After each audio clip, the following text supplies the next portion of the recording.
right, good evening, everyone. I'd like to call the meeting to order for December 9, 2024. It's a regular council meeting. Tonight we are starting with a moment of reflection, and then we'll get into the approval of the agendas.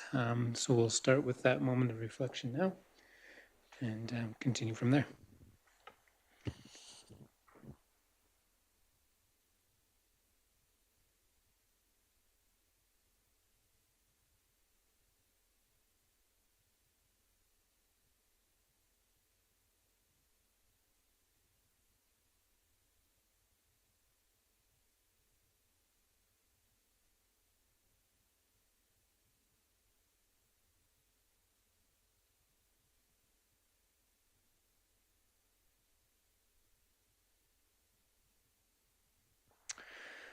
All right, thank you very much. Approval of the agendas. We have two tonight, a consent agenda. Anyone wishing to make a motion on the consent agenda? Councillor Wilson makes the motion. Any further discussion? Seeing none, we'll call to question. All in favor? Any opposed? Motion is carried. Moving down to our regular meeting agenda, I've heard of no additional items requested by administration.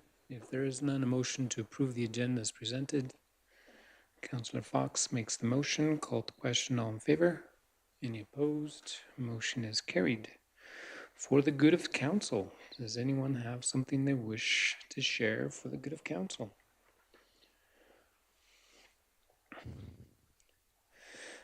Nothing. Councillor Poitras. You bet. I'd just like to say thank you to everybody who was involved with the Santa Claus Parade and the festivities that took place that weekend. Midnight Madness and the tree lighting and everything. It was a wonderful weekend. Maybe a little bit cold, but that didn't dissuade the hardy Fort Macleod residents. And so we had a great time out there. Again, thanks to all the volunteers who help out. Those things don't happen without volunteers, and so great weekend all around. Absolutely, that was good. Even the Friday nights, considering the weather, I don't know where people come from when the tree lighting goes, but all of a sudden it's a swarm of people, so that was good. Last Thursday, I was able to attend the Oris Christmas Social and organizational meeting. Went on behalf of Gord and appreciated going and seeing what they all do. So we got out of there at a reasonable time, but it was good to be able to attend. Anyone else? I don't know if anyone's been by the water availability open house, but I wasn't sure exactly what was happening, but it was really good to see a large turnout. I would say there's probably over 300 to 400 people that have been through there. So that was really good to see from all over Southern Alberta. All right, if there's any other comments, seeing none, we will move on then to the next portion of our agenda, which is public hearing tonight. We have a public hearing for bylaw 2000, which is a new land use bylaw proposed by administration, and we are going to invite our planner, Gavin Scott from ORSC, to be able to present this bylaw 2000, and after which we will request a motion to open the public hearing. And at that time, we'll give people an opportunity. And I will say, and the recommendation from administration will be explained as well. So we'll start tonight by inviting our planner, Gavin Scott, to introduce bylaw 2000 public hearing. Thank you, Mr. Mayor, Council, and citizens here to participate in this process. The purpose of the amendment, and actually I want to replace the word amendment. This is actually replacing the bylaw, so it's not an amendment. Bylaw 2000 is meant to replace bylaw 1882. And it is a general cleanup and reorganization of the land use districts, general standards of development, use-specific standards of development, definitions, among other corrections and changes, including the following: the creation of additional criteria, requirements for group homes, gravel pits, and secondary suites, the allowance for solar panels on roofs as a permitted use, the revision of parking requirements per use, the updating of the land use district map, and the effects there are affecting town-owned properties, all agriculturally zoned properties where the district is being split into 2 districts. And that splitting of the 2 districts is to facilitate direction from the municipal development plan, which says that we have certain areas of the town that will be future industrial, commercial uses, and certain areas of town that will be residential. And thus the 2 names for agriculture that come about, agricultural residential transitional, agricultural business transitional. Now, certainly staff did field a number of questions on this specific change. Many of those were addressed directly to the parties that inquired. I believe several citizens will have more to say about this change as well this evening. Some of the things we would like to dispel as staff is that this is still an agricultural district, so this will not affect your taxes. Taxes is always a concern, but in the way the tax system is set up, it is based on the primary use and your improvements on property, not necessarily the name of the district. But to be sure, the agricultural district that is currently in place is just being renamed as a different agricultural district. So that question on taxes really isn't affected by the change in the bylaw. The other big change, though, is the fact that in the splitting of the commercial and industrial lands from the potential future residential lands, one of the thoughts is try to keep housing out of the future industrial park. Now, that's understanding that there is existing, for the Van Driesens, 1 house within the industrial park already. It can continue on as it is.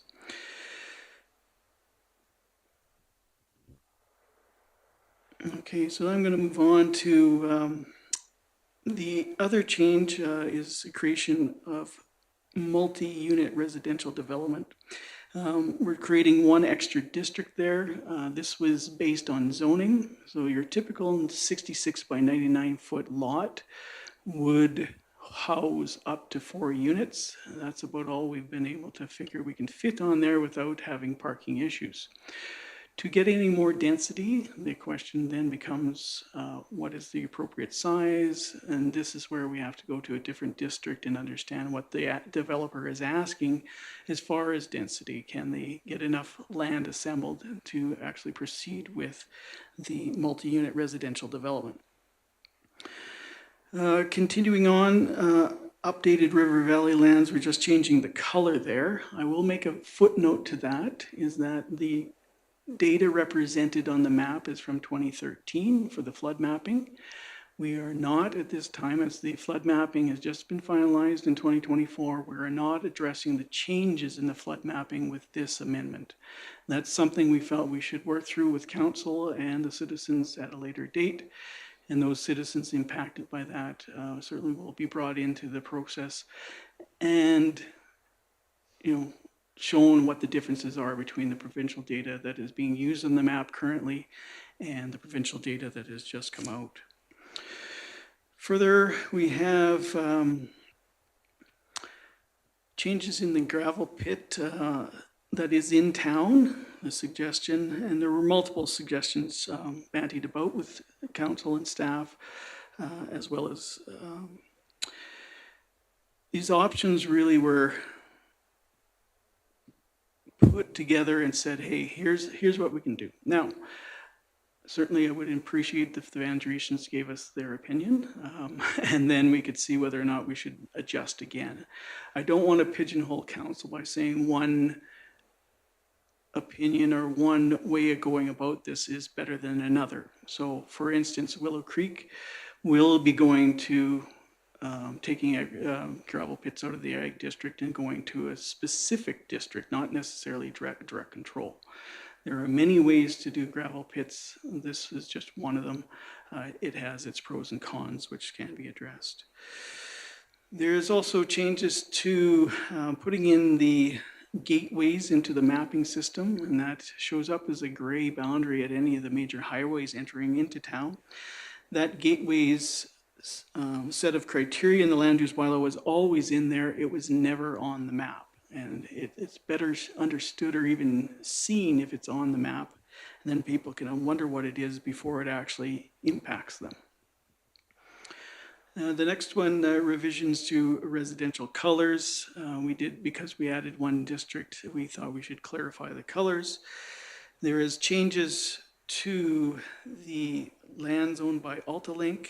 They are all being moved to public, as there were many different districts before, and it is a utility that is better suited to the public district. The change to the provincial historic area overlay, this is just a color change, as it was hard to see with the light blue color. The creation of new sections of the land use bylaw include rules for shipping containers. Previously, there was only about 3 rules. We've clarified a lot of that, giving more direction to where and how shipping containers can be done. There is an exemption for large parcels and those that are zoned industrial and commercial that provides the landowner the ability to have the shipping container without a permit. And so we certainly will have to work through those locations with the land use, with the development officer to ensure that you're meeting the criteria for that. A new district or section of the bylaw for residential sales centers. This is typically just for a developer that has a new area and wants to put his sales display out in a new house, show his product. These often get into areas that haven't been fully developed. They need some criteria as to what are they, how are they functioning. Usually that garage door isn't installed. That's the access into the home. Those types of things are dealt with. There were no criteria in the land use bylaw for campgrounds, and as we know, we have a campground in town, so some criteria added for that. Data mining operations, this is something that comes probably with a deregulated system in Alberta. The opportunity is here for electrical power to feed these systems. They do use a tremendous amount of power, and they are very noisy. This is an industrial use by any measure. We've also added sandblasting, welding, and fabrication facilities. And these uses have negative externalities that need to be addressed. It's not that we're saying no to them, there are just certain locational issues that need to be dealt with. Short-term rental, this is your typical tourist home, otherwise known as Airbnb and Vrbo. The bylaw had never addressed this use before. We're putting in a set of criteria. That criteria is being set up on the premise that you have to be an owner-operator. You have to live in the home to have the tourist home. Part of the rationale there is that this use does tend to chew up affordable housing. When affordable housing is dismissed and short-term rentals are put in its place, neighborhoods get filled with mini hotels and all the negative externalities that come with that. And until such time, I think that the Housing Committee would feel that they've caught up on affordable housing or even have enough housing, it is suggested that these rules remain in play. Other communities have been a little more stringent than the rules we've put in play. We're in the middle there. And communities that don't think they have a care in the world about it have done very little as far as allowing them other than getting a business license. So again, there are options to all this stuff. Setbacks from steep slopes, new section in the bylaw. This addresses river valley slumping on the edges, things like that that need to be addressed before development is put in place. Another new use is dwelling group. This would have small single unit dwellings placed on a single parcel. This is best understood by the little development. If you're familiar with Stavely, they have a 5-unit small footprint as far as the housing living space on one single lot. So it's just another option there for developers if they have a lot and they think they would like to do such a thing. The ability is now there. We did expand also in the signs section, electronic signs, which we didn't have any rules on. The rules that we put in place were borrowed from Alberta Transportation, who has really delved into this as a safety thing along highways. But really, it's more about getting a permit for this type of thing, as it does, again, have effect if it is done improperly. The last part of the presentation is that we did do quite a bit of outreach on this process. This began back in October 9th when we advertised for the public open house. So this information has been in the public forum for close to 2 months now. And this evening, we will not be closing the public hearing. We're going to leave it open. I appreciate the debate or the presentations that will happen tonight. We will want council to think about those presentations and if they want to make further changes. We're also accommodating Willow Creek, who was circulated, but their meeting isn't until Wednesday of this week, and they did not respond in time for the meeting, so I couldn't report to you their thoughts yet. So certainly we want to get their thoughts on the bylaw before we move forward on it. And so that leaving of the the public hearing open means that we could come back and readdress some of the issues that we hear tonight and make sure that the public has a chance to respond to any further changes that we have. Now, I know that Anthony may address some of the information that we previously did get from the meetings he held with landowners. And I don't know if you want to do that now, Anthony, or I have one more thing I want to introduce, but yeah. To kick the evening off, there is a suggested change from the staff. This is for Lot 1, Block 1, Plan 911948. It is on the east side of town, the small green parcel that's up there.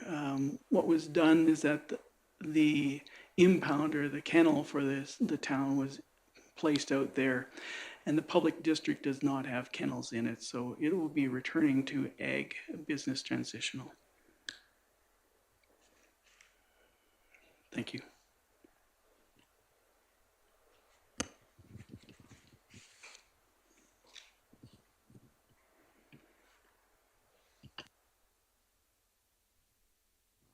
Thank you, Gavin.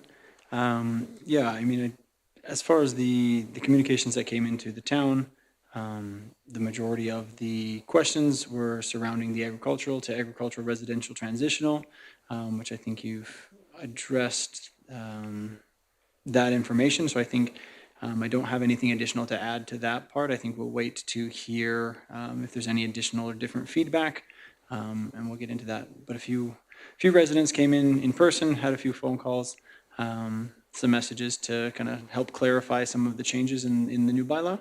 But yeah, once after the public hearing is closed, or not closed, once the opportunity to speak today is finished, we'll try to address anything that needs to be answered immediately.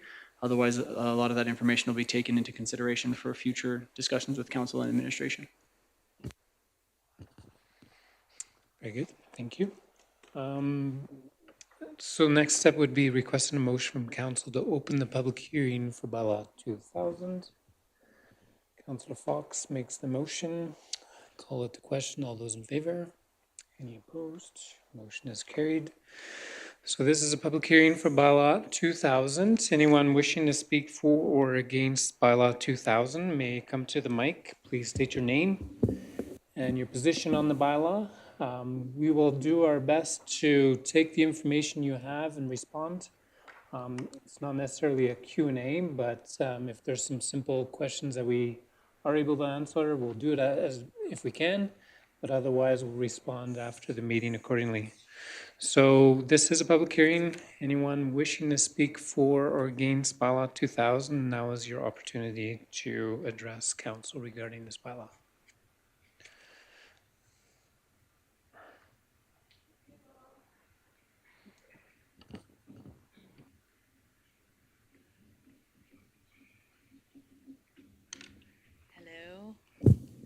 Hello. Okay. I don't really have that much paperwork. I just pack it with me. Good evening. For those of you who don't know me, my name is Janine Van Driesten. I'm here to represent our family farm operation of Crocus Coulee Ranch. So where you see the dark gray little square to the east of town, and then the tan area. Regarding the proposed bylaw 2000, the communication between the town of Fort Macleod and the landowners affected by this proposed bylaw change has definitely lacked proper content, and we feel as though we have not been notified correctly in any sort of prompt manner. For example, many people do not receive the Gazette. Many people do not follow the town on any sort of social media platform. Luckily, I do follow the town on social media, and I called Anthony the minute I seen that our land may be affected by these changes.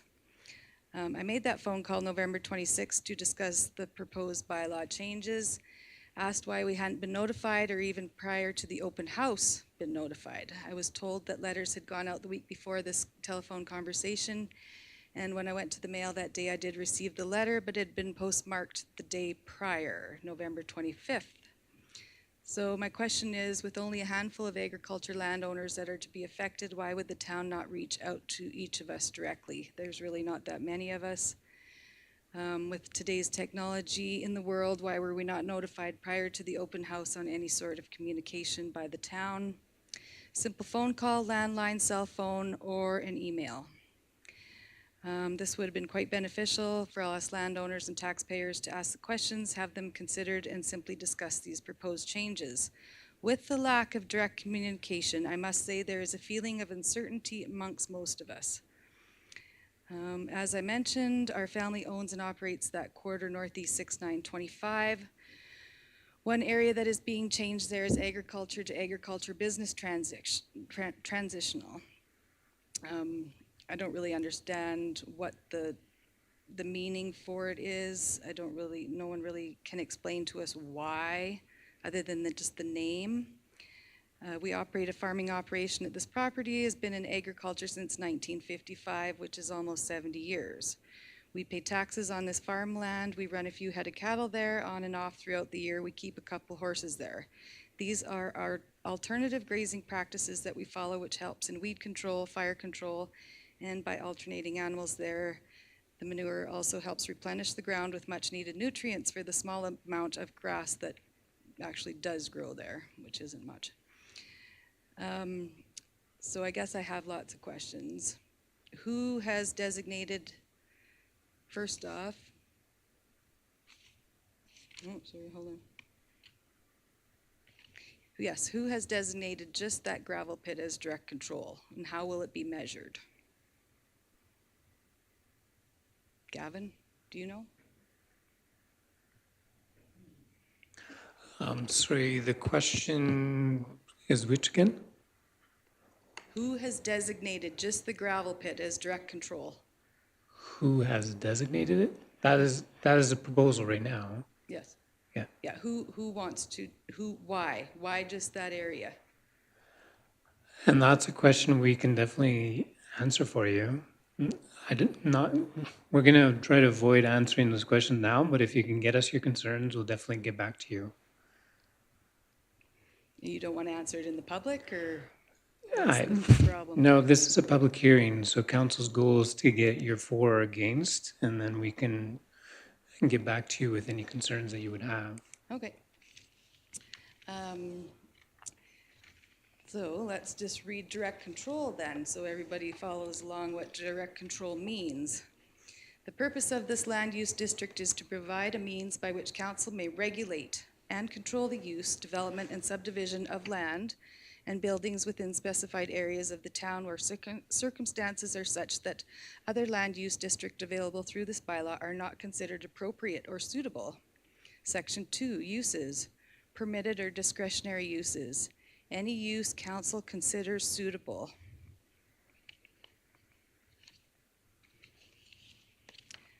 Appeals, Section 5.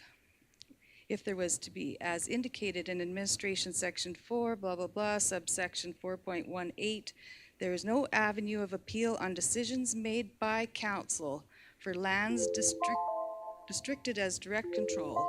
If council has delegated authority to the municipal planning commission or development officer, the appeal is limited in scope to whether or not the delegated authority followed the discretions of council. Then we follow along, we get down to 8.4, portion of the Northeast 69254 containing phase 1, permitted or discretionary uses. Number 2, number 3, the decision-making authority for the listed uses is council. So, on that corridor, proposed changes for that agriculture to direct control. Obviously, we feel very threatened by this proposed change, and we'll read, the wording of direct control seems very extreme for council to gain such power over a piece of property. Considering we follow our development permit and also any rules and regulations set out by the Alberta Environment for a Class 1 gravel pit to be in operation. Many more questions. Will direct control be proposed to be placed on any other portion of that property or just the gravel pit? What does that mean for future of that property, portions of any of the property? How will this change benefit us as landowners and business operators, or will this change solely benefit the town? The lawyer said to ask, can the council alter or remove any permitted uses of the land moving forward? Will council become the decision-making authority for any future proposals of Northeast 6925 as a whole? What can be done if council makes some sort of decision that we are not in agreement with? Before any of these bylaw changes can even be considered, I sure hope the entire town council, citizens, business owners, and taxpayers realize what effects this will have on the relationships to the town, and hope that my questions can be answered somewhere.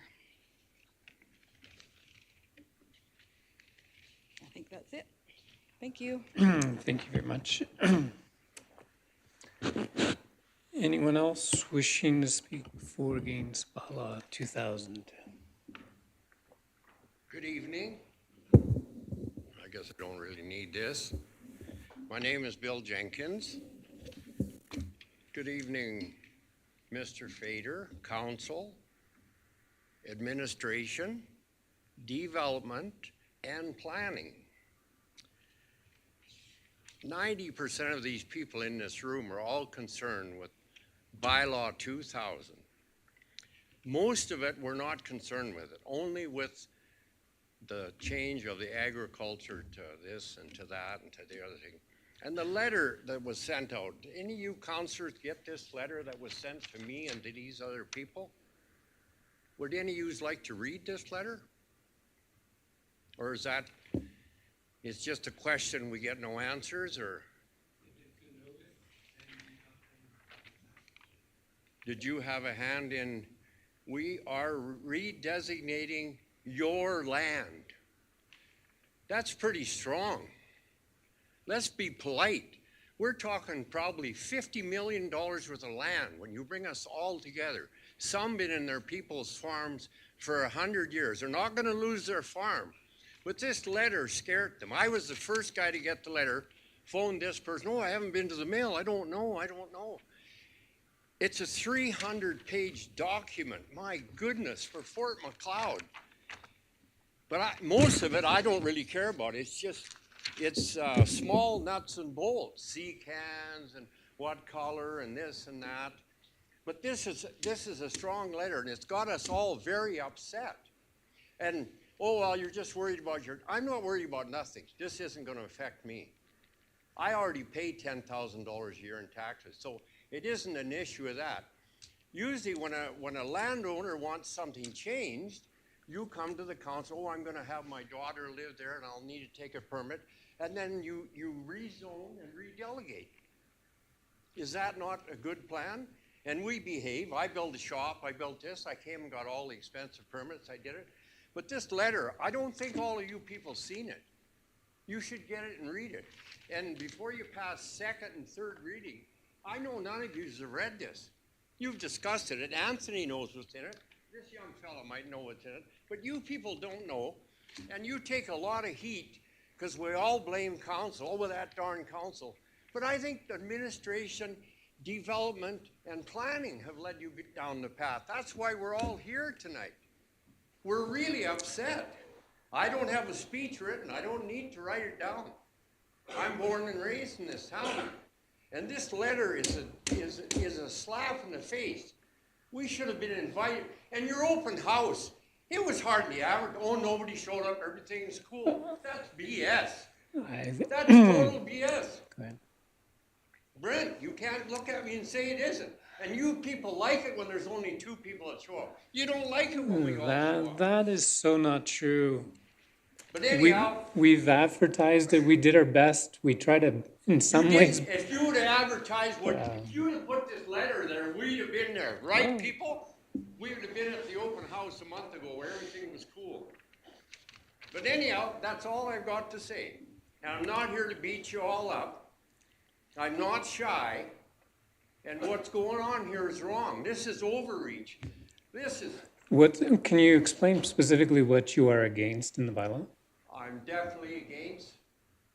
And I'm sure 99% of the people standing behind me, if I asked them to put their hand up, if they were against, they're against it.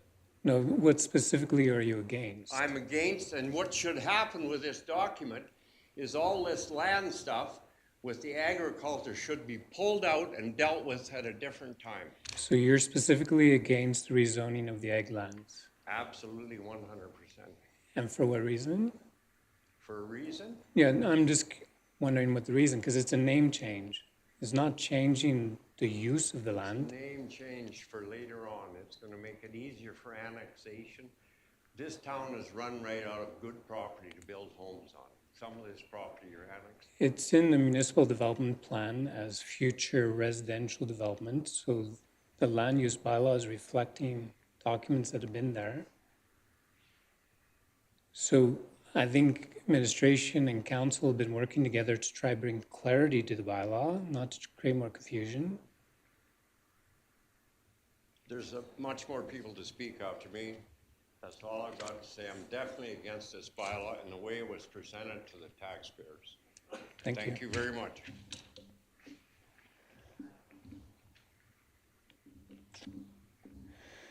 Anyone else wishing to speak for or against?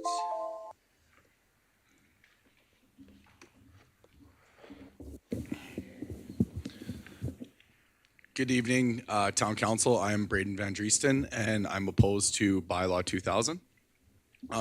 Some of my questions that I have here today are, why are the farms and acreages east by the cemetery moving from ag to ag RT in the proposed areas? One of them is a full-blown operating 200-plus acre farm with irrigation that is used for hay and grain production. Why on earth would that piece of ground be deemed as ag residential? That area is strict farm production, and it has been a farm for well over 100 years. So, I guess like questions can be answered for a later time. Yep. Also, throughout our conversations with the various landowners that this impacts, we have also heard of certain projects that were brought to the town council and town of Fort Macleod with the idea of building multifamily homes that was actually denied. But then a few months later, someone else brought the same idea with a similar location, and it was passed. The only real difference is the people who own the land and who is going to be doing the work. That is very subjective. I would like council to think about that and why there is a difference. Everyone in this town should be entitled to the same opportunity as everyone else as far as I'm concerned as the next person. Next one is commercial property. Sandblasting, welding, fabrication under the new bylaw 2000, it states that 150 meters from residential use, park and recreational facilities, RVL or public land use districts. All activities shall be fully contained within the building. The building structure containing any sandblasting or welding or fabrication in this operation shall be located no closer than 90 meters to the adjacent residential dwelling. So my big question is that what does that do to 12th Street as well as our industrial sector? This change would severely impact and devalue all the buildings on 12th Street, for that matter, any in the industrial park. That's a big step in the wrong direction because of fabrication. It could be used in many different ways. We want more businesses in Fort Macleod and in the town of Fort Macleod, not less. That's why I'm reading this is a major turnoff for businesses that may want to come to Fort McLeod. Thanks. Okay, thank you very much.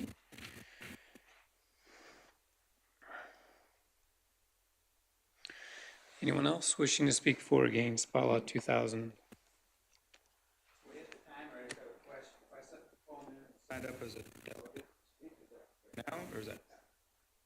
This is right now. This This is is a now. public Okay, so hearing. you didn't-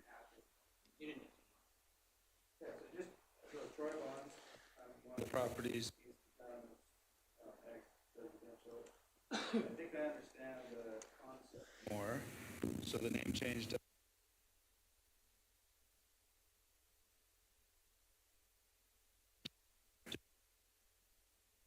Process, art, is that type of a vibe with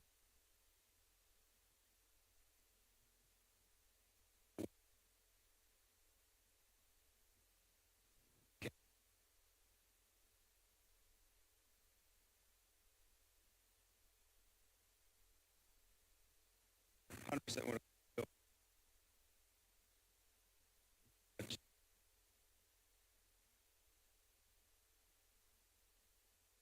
I just ag that, and you can hit the timer, so.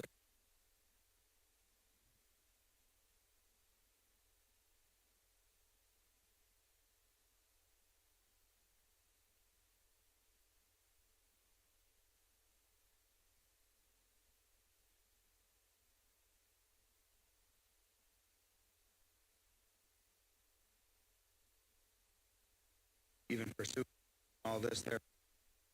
Yes. We're talking about use that's being discussed. It might have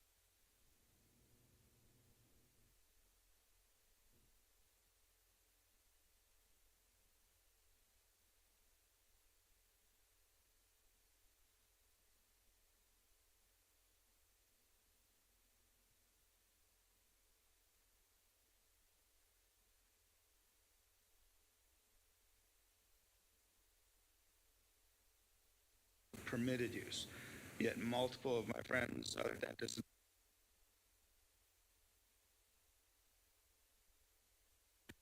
meeting or whatever the first meeting was, planning and zoning first. I don't know.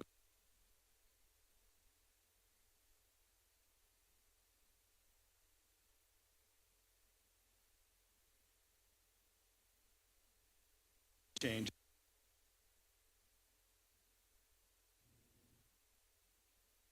Is proposed ag section and it's word for word identical. Out of the future residential, future business. I haven't.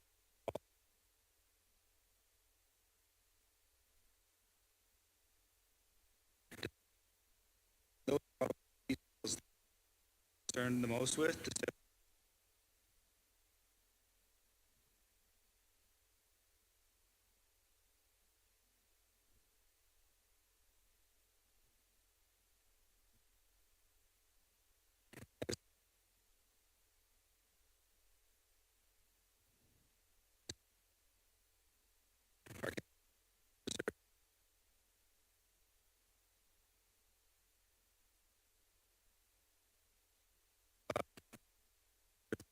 Wording to wording, and then there's maybe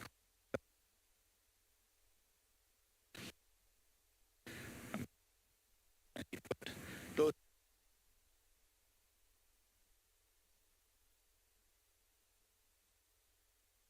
30th Street. Is it sort of bylaw coming to you and ask you to change a bunch? Well, I thought changing. That's where the concerns come in.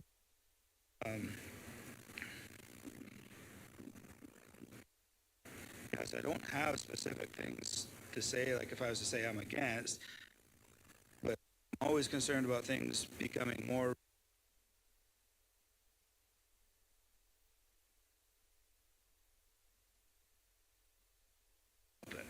help me to help it, but I want to invest here and that's where I want to be. but I felt like I had to come with my cap in hand and make sure I didn't make anybody upset about what I wanted to do and kind of play nice.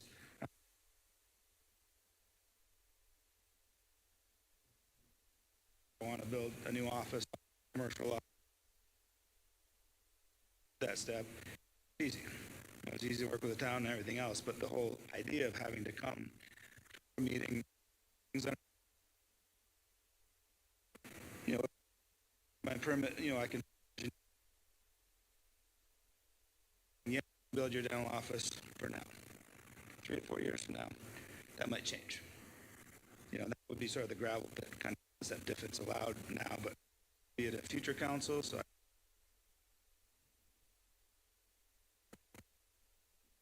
understand what all that means. It's a quick sec.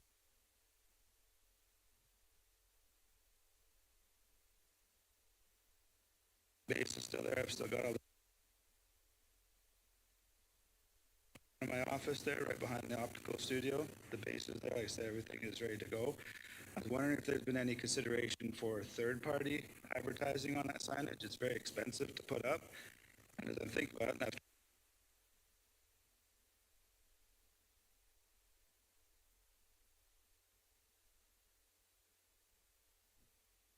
built up your building here. Like, not everybody has visibility on the highway. Like,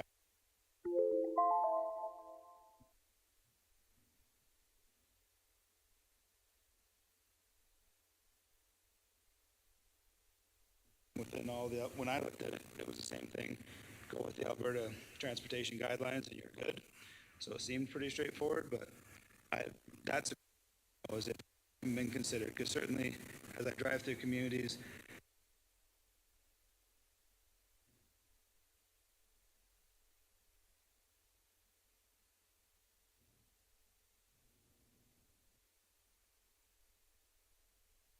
there was reasonable controls where it doesn't get out of hand, right?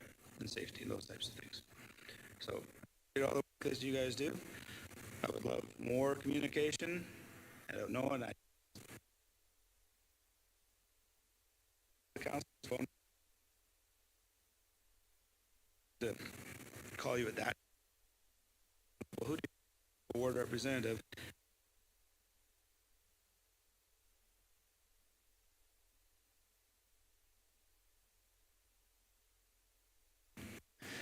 Thank you, Dr. Buns. Anyone else wishing to speak for or against bylaw 2000?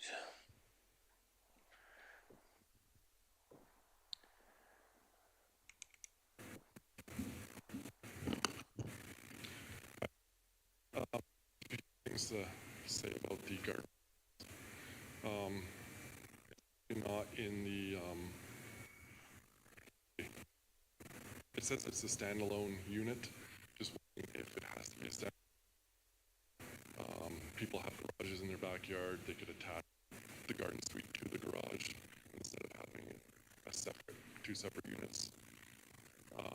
It also states you need to have, I don't have a laneway, so I'm just wondering if, well, it also doesn't say permitted uses, garden suites in the country residential.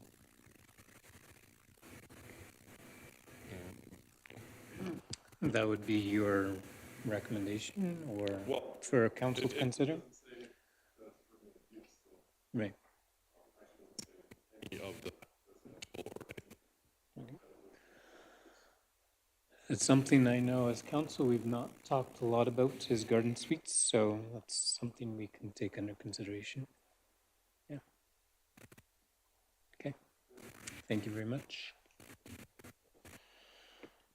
Any other comments for against bylaw 2000?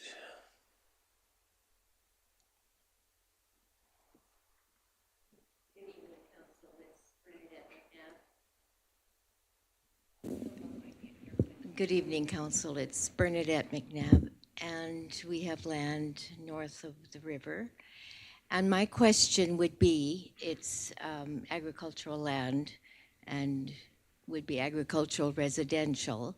So would we be limited as to what we could construct on that land, even if it were for agricultural use? Would we be prohibited from, say, erecting a hay shed or granaries or cattle handling facilities? Because that we would have to know, I think, now going forward. And also, would that say that we couldn't sell a small parcel of land to someone who might want to build a house and a larger shop for their business because it is agricultural residential? So those would be my questions. What would be our limitations? Very good, thank you.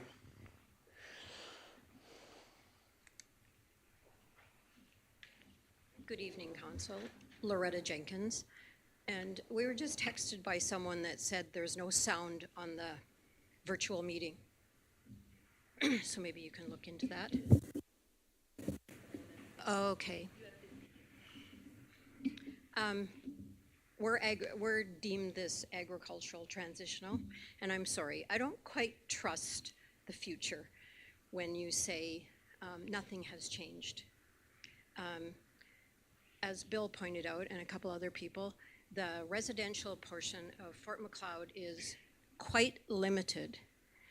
And where are you going to go next? Are you going to then say, your property now is going to be country residential, and you shall develop it in that way? I don't know whether you have the power to do that, but it is a concern, especially those of us who are close to town. And I do have one question on the new subdivision. You still have portion of it agricultural. I wonder why that. Yeah, I can quickly answer that one only because council's discussed that a fair amount in the past and asked the planner the same question, but there is no surveying, engineering, civil work done to the piece, so it's been left the way it is before we transition it. Just wondered. And my last comment, I have read most of the 300-page document, and I get concerned with how much control the development office has. There are many places in there, and it's changed a little bit, where it will say, if you don't fit in a permitted use or a secondary use, everything is at the discretion of the development office. And those of us in the agricultural area, sometimes, you know, we might be quite inventive, and I'm going to say it's somewhat of a battle. I think sometimes the outlook of that office should be, how can we help you, instead of now we feel is, how can we stop you, and you guys jump over all the hoops to try and get to the point where a decision can be made. Thanks. Thank you for that, Ms. Jenkins. Anyone else wishing to speak for or against bylaw 2000?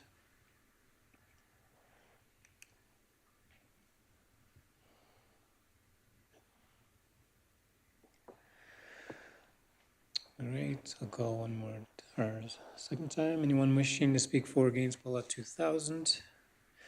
Actually, we're not closing the public hearing, so I don't need to ask too much.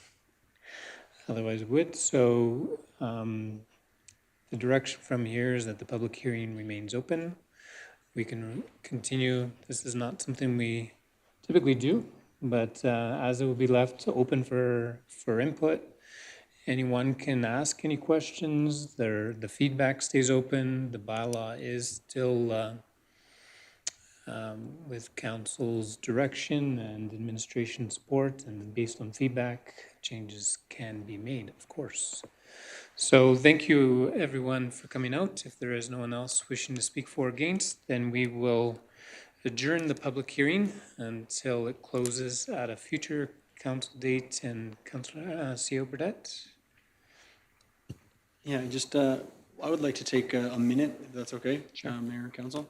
Just to, address a few of the items that were raised today. Obviously, there's a lot of information that was kind of requested, but to speak to a few of them, I think the biggest and the most important piece here is the communication piece. And I get to take full responsibility for that. Now I'm, as CAO, I get to be responsible to council. And it was our intention that it would be out sooner. I actually, I thought it was going to be out sooner, that the communication would be out prior to the open house. But once it wasn't out, we wanted it to get out as soon as possible. And at that point, we recognized that I think everyone here would have attended the open house if they would have received that letter.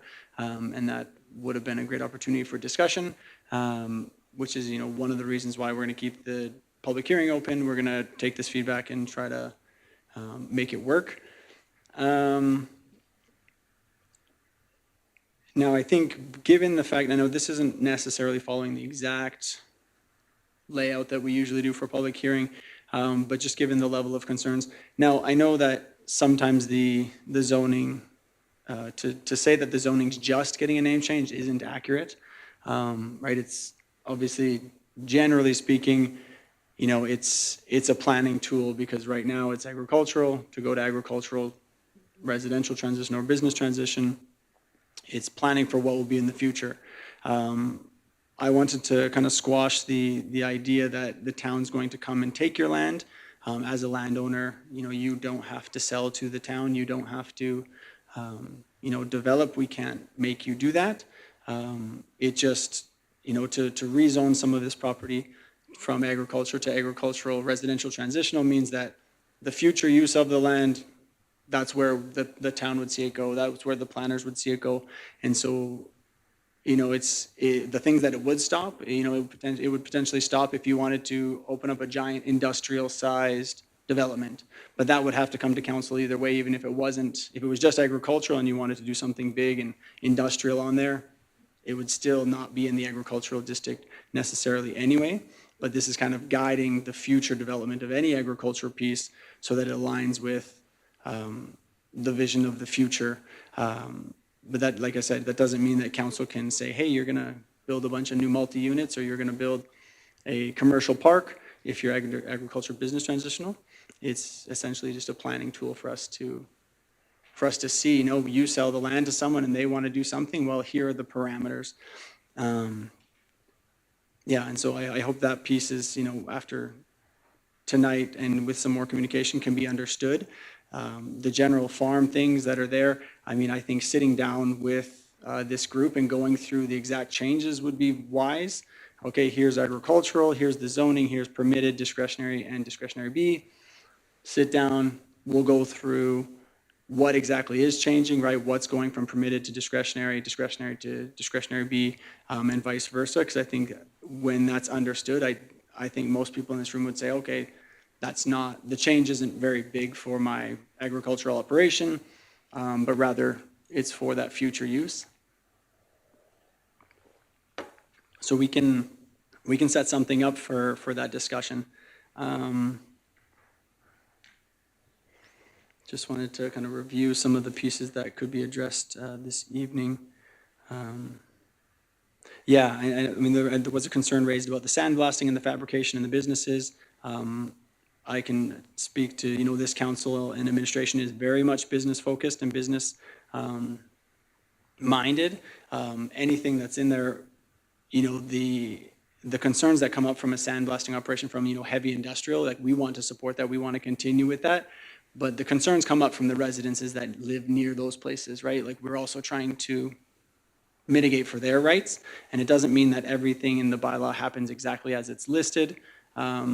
For existing businesses and existing operations, like that's where we have to, be flexible and kind of see where things go there. But yeah, we are very much business minded and want to see those developments continue, and we support those developments, but we also have to take a look and protect our residents as well who live closer to these areas, because they also live there already, right? Businesses operate there already, residents live there already, so that's another item that I wanted to kind of bring forward. It's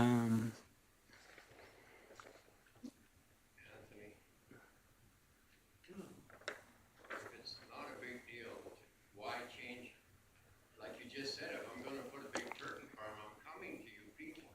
Yeah. I don't see the advantage for the agricultural people why you're doing this. Are all the towns in Alberta doing this? Or is this a dream that we've got going here?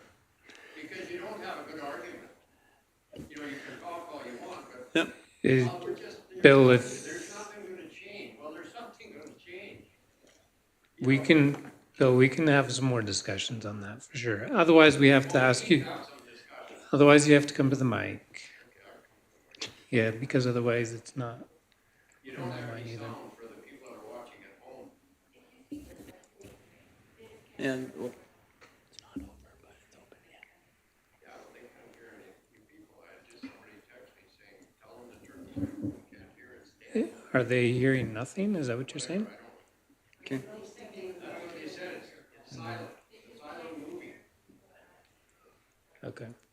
Yeah, and I mean, just right to speak to the changes. Yes, there are changes, but the changes are for those future developments, right? So if you wanted to do a big residential development in an area that's agricultural business, that's obviously not what the vision of that area is. If you want to do a big business development or commercial, not commercial necessarily, but industrial development in an ag residential. And so it's actually giving the future and giving current people kind of the idea to know that what is the future, plan for that land. Because if it's just agricultural, then we don't know necessarily the direction that it would, that we want it to go in. But if it's agricultural residential, we know that that's supposed to go down agricultural residential if it were to be developed. And if it's agricultural business or business industrial, then we know that that's the direction that it should go. So by labeling it those things, it doesn't change what you can do as a farm, generally, like, yes, there will be some changes in, okay, your buildings, certain types of things. And like I said, we can sit down and see the difference between the two. I don't have them all memorized, but it will change it kind of changes the label so that we know what it's gonna be someday. And then that helps development, that helps owners to know, oh, well, this is where I'm at and this is what I can do and this is what I'm not gonna be doing. Well, all the owners right now know that we can grow hay, we can have a few cows, there's restrictions. Yep. And we all know that if we're gonna deviate from that, we must come to the town of Fort McLeod and get a development permit and do all that. And if you haven't had a big rush of that, what's the point of changing all this? What's my advantage? Advantage for To you? tell me what I can do there? I know what I can do there. And if I wanna deviate, I have to come to the town and take out what's the first thing? It's a development permit, correct? Yep, Then I the have to process take is a still there. building permit, and then so we Yeah. all know that. Unless you've had every one of us in this room coming, oh, I want a chicken barn, I want a turkey barn. We're gonna come and tell you that. But why are you telling us you're gonna redesignate our lands? In no uncertain terms in that letter. Yeah, and I think, You need help writing a nicer, you catch more people with honey than you do with salt. yes, that's true.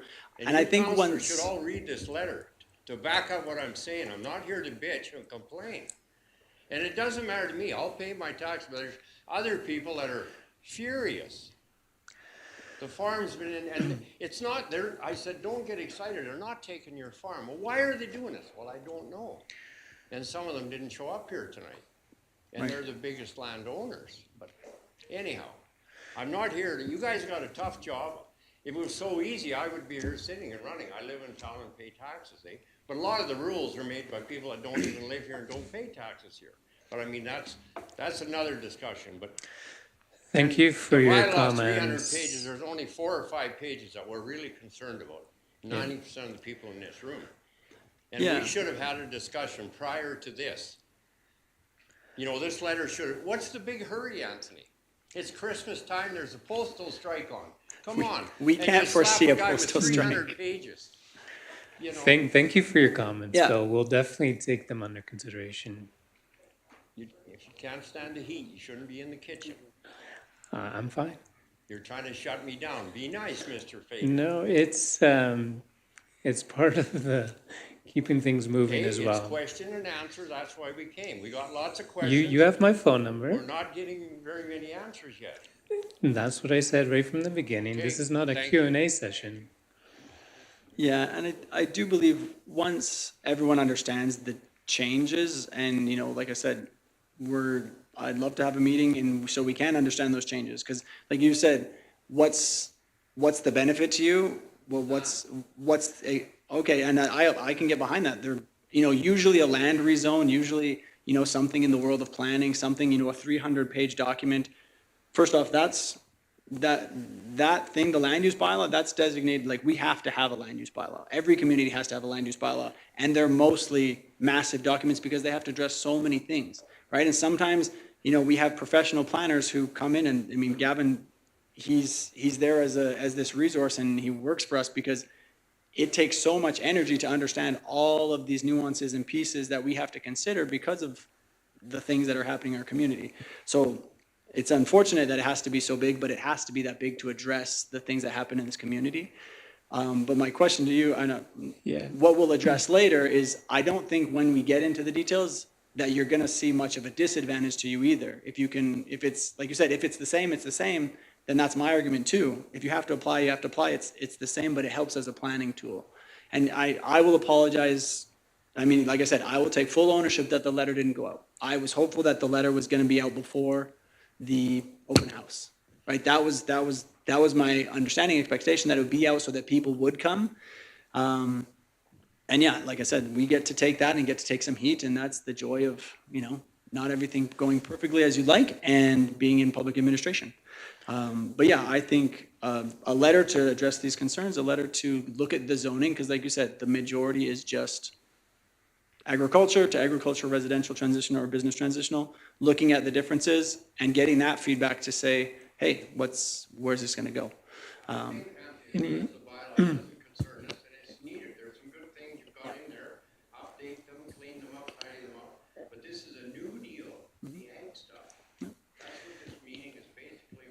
Yeah. Yep. Any other comments, Anthony, on future steps? We will be sending out email, call. We will contact the agricultural owners specifically to set up a meeting to go over the changes specifically. And this, I mean, in the meantime, before second, third reading, this is going to be open for a little bit. But yeah, I think that was about it. Yeah. Okay. Oh, no, and we're not in a rush either. Like, this was put in place months ago. Like, hey, we've been working on this thing for, I don't know, 3 years, right? Like, it takes years for these things to go, and they just happen to be, this is when, hey, it looks like we're done. Things fell in place, right? Like, the ball was rolling before the postal strike and things like that. And like I said, that piece could have been done better, but yeah, that we're not in any hurry either. It's just something that eventually we'd like to get in place. Thank you very much. Well, thank you everyone for coming out tonight. If anyone has any additional concerns, please do not hesitate to contact the town office or a council member, and we'll be sure to follow up with any of the questions you do have. All right, with that, public hearing adjourned. We will move on to new business, and tonight we have 3 new business items.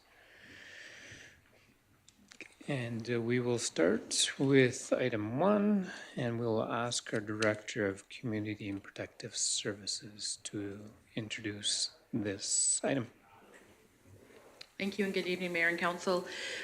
We have a fee waiver request from the Holy Cross Parish. They are looking at doing a fundraiser to raise some funds for gifts for seniors at this Christmas season, as well as some renovations and maintenance on their historic Holy Cross Church. Council, we are asking tonight that you waive the full rental fee associated with the community hall and allow this group to have their fundraiser event in there at no charge. And that is the simplicity of the request. There's a letter attached with support from a few others throughout the community, as well as the Holy Cross Parish Council chairperson. So those were attached in your package. If you have any questions, I am happy to answer them. All right, anyone prepared to make a motion based on the recommendation? In favor? Very good. Any questions or discussion? I did have a question. Is it going to be common practice that we would, because there's a lot of fundraisers hosted in the community hall, and I'm a little concerned if we do it for one, we should make a standard for everyone. So I'm just wondering how that would be looked at. It is funny, we had this exact same conversation, that there are plenty that do come through, and we continue to bring them to council for a simple request, which is fine. But is it necessary? Do we want to, is there parameters that we want to put in place that just allow, if you check all of these boxes, then fee can be waived for the haul, or set a very reduced rate that's just automatically applied for these types of events? And that could be something that we perhaps put on the agenda for the council planning session and retreat, and see if we talk a little bit more about that. But we did have a similar conversation. Yeah, just because I know some people probably wouldn't even want to ask. Yeah. They just because of the time it takes to go through the process, they're just gonna do it, right? But there's a Zambia fundraiser or any other fundraiser that's going to a international local charity organization. I think that's something that I'd be a little bit cautious on. So yeah, any other comments, discussion? Councillor Fox? I'm not opposed to waiving the fees for the hall for events like this, but what about a cleaning fee? Because the town does pay the janitor to clean after these events, and they're not bringing anything in for them. Correct, typically, and so a lot of times when they're doing fundraising events for funds that are staying in the community, we're definitely a little bit more open to that. We consider that like a town donation to their event or to their fundraiser. Stars, for example, is one that we often, for the community, or not for the community hall rather, but for the arena, we know those funds are going to a good place, but we let that happen. Hockey Through the Ages is one that I'll use as an example, that those funds stay and specifically are put towards programs, projects within the town. So I think that makes a big difference too, where the town can waive even that cleaning fee, but there does need to be consideration for that. Typically on an event like this, where they're paying their full, or would be paying that full 500, almost half of that goes to specifically to the cleaning of the hall after, and so that would be an out-of-pocket cost for the town. Councillor Henniger? I will say the group that put in this letter, they were speaking directly at a resource board and speaking towards just their fundraising efforts. And so I actually propose that they come to council with a request of whatever that may be, if that's attending, if that's collaborating, allowing us to market that, whatever that case would be. And so I would be in favor of having some sort of criteria, and as well as a verification of that criteria, because it's really easy to click off everything and then go, yeah, it's going to be staying in the town, and then that money doesn't stay in the town. And so I think if we had a bit more of a criteria, it does take the emotions out of it for both council and administration, because I, for one, know another event that I'm writing a letter for, but if it doesn't apply, then I think it would be an easier discussion for administration, that it's not coming to our council meetings all the time. Any other comments, debate, discussion? Okay, so there will be a forthcoming kind of suggestion or discussion on this regarding what events would be considered as no charge, which may be in reduced charge, and which would be full charge. Is that correct? All right, so if, as long as this one is in support of local events and programming, then I see less of an issue with it for sure. So if there's no further discussion, call to question. All those in favor? Any opposed? Motion is carried.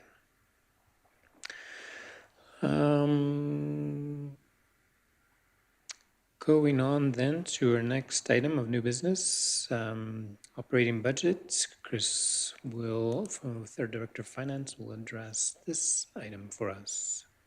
Thank you, Mayor Fader. Good evening, Council. As 2024 draws to a close, I'm introducing our 2025 provisional operating budget.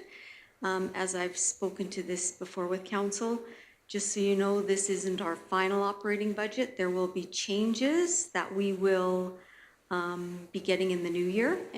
Our new assessment, we like to have the assessment numbers so Council can...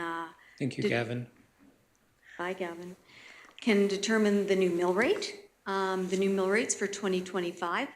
We also like to finish we like to do a provisional budget, and then for the final budget that we'll pass next year, we like to see how our final operating numbers came out for 2024. So that kind of drives some of the decisions that we'll make after this provisional budget. Other than that, our provisional budget is always pretty tight. Our departments go develop their budgets. The wages have all been updated per collective agreements and other agreements. So most of the big pieces of this budget are tight. There'll be a few minor adjustments before council sees the final budget in April. But per the Municipal Government Act, we are legislated to have a budget passed before the end of the year. So Fort Macleod passes a provisional budget, and then we pass a final budget in the spring when we do our mill rate bylaw, and we have all of our numbers nice and tight. So that is all I have to say. If council has any questions, I'm not going to go through all the numbers. It balances. We are legislated also to balance our budget, which is something I love. So our recommendation tonight is that council approves the 2025 provisional operating budget. Thank you. Very good. Anyone prepared to make a motion to approve the 2025 provisional operating budget? Councillor Henniger makes a motion. Any discussion on the 2025 provisional budget, operating budget? I think if anyone has the time, go through it. There's a lot of notes under each of the different subsections, kind of detailing some of the changes, adjustments, or highlights. As was already stated, this will be reviewed in more detail once we have the assessments completed for 2025. And that's when we'll have more discussion on mill rates. So if there is no further discussion or comments or debate from council, I'll call the motion to question. All those in favor? Any opposed? The 2025 provisional budget is carried. Thank you. Moving on then to our 2025 capital budget approval, and our CEO, Anthony Burdett, would like to address this one. Thank you, Mayor. Thank you, Mayor and Council. Yes, before you have the 2025 capital budget. Council and administration has gone through this a few times now, made some changes, came back for some more feedback, and it is as presented before you. A recommendation tonight is that it be approved.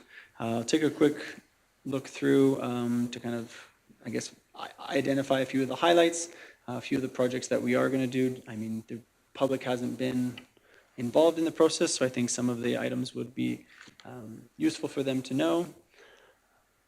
For all of those who are watching online or see this later, and Mr. Hall in the here with us today. So if you take a quick look in the package here, I don't remember what this package is called, but it's the Word document package or the PDF that you guys have attached. It kind of goes into a bit of an executive summary on the budget itself. The totals proposed to be spent is almost 4.5 million, 4.489 million, of which 67% would be large capital projects and the other 33% are smaller capital projects. It breaks down the projects into categories: building maintenance, fleet, community enhancements, and infrastructure. There's a beautiful little pie graph there. The majority of our projects in this budget are infrastructure improvements. Wanted to mention a few things on the funding sources. As you'll see in the other beautiful pie chart, that there is a large 50% of the funding sources is from land sales, and that is to directly offset the cost of a few developments that are currently moving forward in this capital budget. And so 2.2 million of the total budget is planned to be covered off by these land sales, and administration will be working with those developments and essentially getting, our goal is to get to a point where the sale and the pre-sale is already guaranteed before the development occurs, and so we have very little risk, and that the sales cover those developments. Just to be mindful of the, of the cost that it is. Other than that, our LGFF and our CCBF funding are other large contributors to our budget. And then we have our reserves that we use for other items like machinery, engineered structures, and building management. A few notable projects. I think this one's worth mentioning because I think it's really cool. The water reuse line. So right now, the wastewater treatment plant, they use water in their system to clean and in their processes, they have to use water. And right now they use water from the water tap that comes from the treatment plant, which would be clean, potable water. And that project is really neat because they're going to use the water that they've cleaned and is clean enough to go and is clean to go into the river, but we can reuse that and rather than using water from the water treatment plant, which is a really cool project. It's not a huge project, but it will pay for itself probably in the first year once we do get it done, which is really cool. There are a few other items on the wastewater treatment plant budget that are maintenance or replacement of some equipment that we need. We have our annual sidewalk program, our other annual repaving programs, and those have been pretty standard for the past few years.